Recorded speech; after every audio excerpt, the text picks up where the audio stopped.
Ang mga aralin sa video na ito ay una, mga halimbawa ng haiku ng mga manunulat na Pilipino sa panahon ng pananakop. Ikalawa, kahulugan ng bawat halimbawa ng haiku na sinulat ng mga Pilipino. Ikatlo, karagdagang kaalaman ukol sa kasaysayan ng haiku sa Pilipinas sa panahon ng pananakop ng mga Hapon.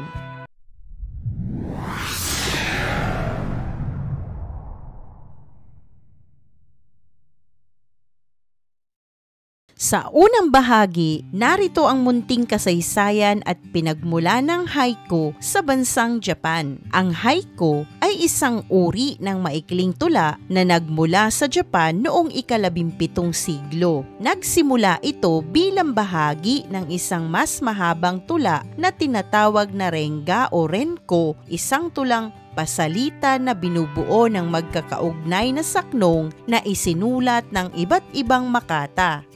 Sa simula ng renga, may unang 3 taludtod na tinatawag na hoku na may sukat na 575 pantig. Kalaunan, ang hoku ay naging hiwalay na tula at tinawag na haiku noong panahon ni Matsuo Basho, ang pinakatanyag na makata ng Japan. Si Basho, taong 1644 hanggang taong 1674 ang itinuturing na ama ng haiku sapagkat siya ang nagbigay diin sa pagiging payak, kalikasan at lalim ng damdamin sa tula. Sa ating kasaysayan, ang haiku ay nakilala din sa Pilipinas. Dumating ang haiku sa Pilipinas noong panahon ng pananakop ng mga Hapon, taong 1942 hanggang taong 1945. Sa panahong ito, mahigpit na ipinatupad ng mga Hapon ang paggamit ng wikang Tagalog at iba pang katutubong wika sa halip na Ingles. Dahil dito, muling nabigyang buhay ang pagsusulat sa sariling wika at ang haiku ay naging isang simbolo ng maikli ngunit makapangyarihang pagpapahayag. Ang haiku ay ginamit ng mga Pilipinong makata dahil sa mga sumusunod na mithiin o layunin. Una, ipahayag ang mga damdamin ng pag-asa, kalungkutan o pagmumuni sa digmaan. Ikalawa, ilantad ang ganda ng kalikasan at buhay sa lalawigan. Ikatlo, ipakita ang pagnanais ng kapayapaan at kalayaan. Narito ang ilang mga halimbawa ng haiku na sinulat ng mga makatang Pilipino sa panahon ng pananakop ng mga Hapon sa Pilipinas. Unang halimbawa, tahimik ang gabi sa gitna ng mga bituin, ang puso'y gising. Isinulat ito ni Ildefonso Santos na tinaguriang ama ng mga makatang Tagalog. Ang ibig sabihin o nais ipahiwatig ng halimbawang ito ay ipinapakita ng makata ang katahimikan ng gabi at ang pagninilay ng puso. Ang kalmadong imahe ay sumasalamin sa pag-ibig o pag-asa. Ikalawang halimbawa ng haiku ay sa may tabing dagat, alon ay naglalambing, sa paang basa pa. Ito ay isinulat ni Gonzalo K. Flores na tinaguriang makata sa panahon ng Hapon. Ipinapahayag ng halimbawa ng haiku na ito ang payapang ugnayan ng kalikasan at tao. Ang alon ay nagsisilbing simbolo ng pag-ibig o pag-asa sa gitna ng pagbabago. Ang ikatlong halimbawa ng haiku ay isinulat naman ni Jose Villa Panganiban. Dahon ng saging, sa hangin ay sumasayaw, parang batang masigla.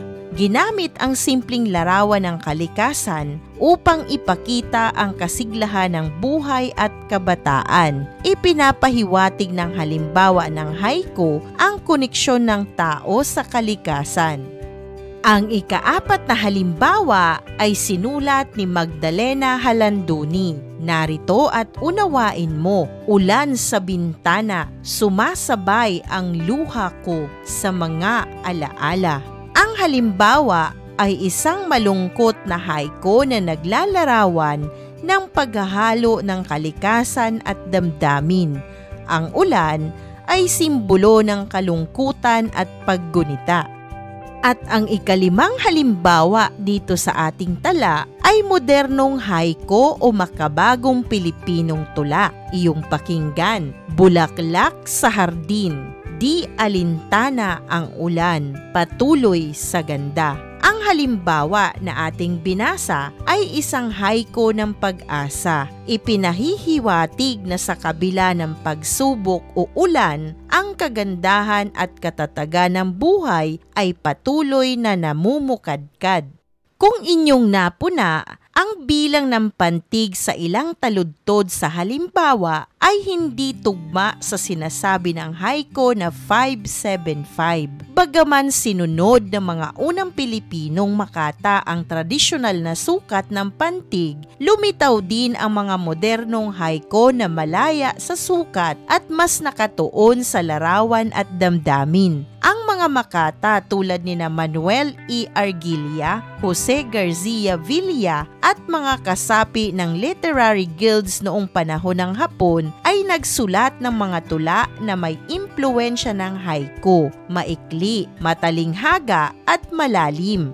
Sa lubos na ikauunawa at karagdagang kaalaman ng haiku sa Pilipinas, narito ang pagkakatulad ng haiku sa Japan at haiku sa Pilipinas. Una, parehong maikli at masining, 3 taludtod na may kabuuang 17 pantig. Ikalawa, nakabatay sa pagmamasid, parehong naglalarawan ng isang sandali o larawan mula sa kalikasan o buhay. Ikatlo, may lalim ang kahulugan, hindi lantarang sinasabi ang damdamin, gumagamit ng pahiwatig at larawan. Ikaapat, layunin ang pagninilay at pagdama, naghihikayat ng katahimikan at pagmumuni sa buhay.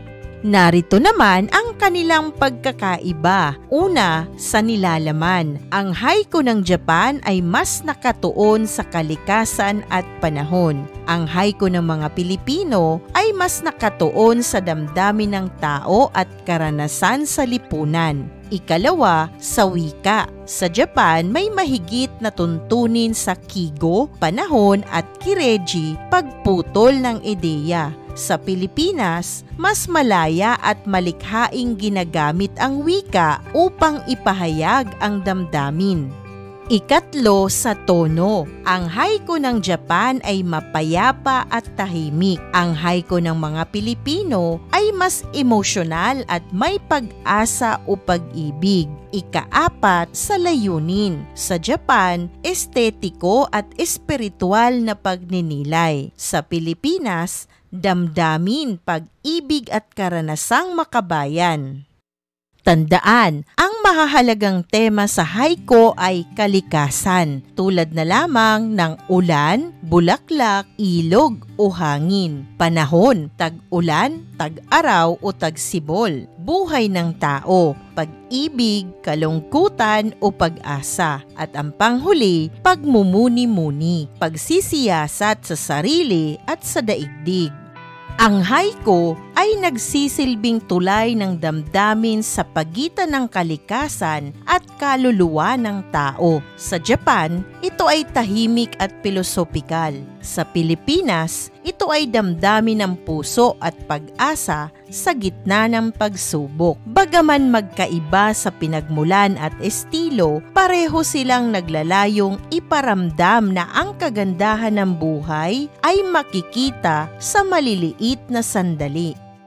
Isang mahalagang aralin muli ang iyong napanood. Maraming salamat sa panonood sa channel na Aralin sa Filipino. Huwag mag-atubiling mag-comment ng inyong tanong, suggestions o paglilinaw ukol sa aralin. Munting kahilingan sa iyong kaibigan, paki-like, share, and subscribe para updated ka sa mga susunod pang bagong video ng Aralin mo sa Filipino.